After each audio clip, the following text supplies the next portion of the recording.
Levei o carro em uma oficina nova perto de casa para fazer alinhamento do carro. O mecânico foi verificar o carro por baixo e puxou a coifa do amortecedor traseiro para baixo. Nessa hora escutei um barulho e fiquei desconfiado. Após o alinhamento, paguei pelo serviço e fui para casa. O alinhamento ficou horrível, acabou com os pneus rapidinho.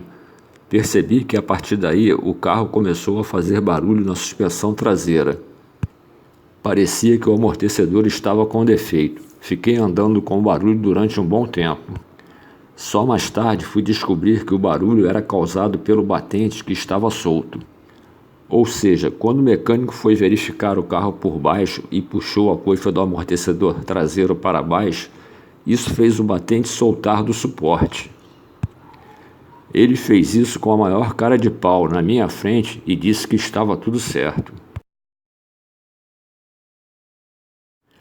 Tive que soltar a torre traseira da suspensão e trocar a coifa e o batente.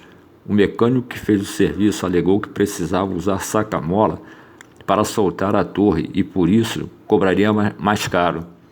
Mas o mecânico enrolão, pois não precisava de saca-mola para soltar a torre traseira.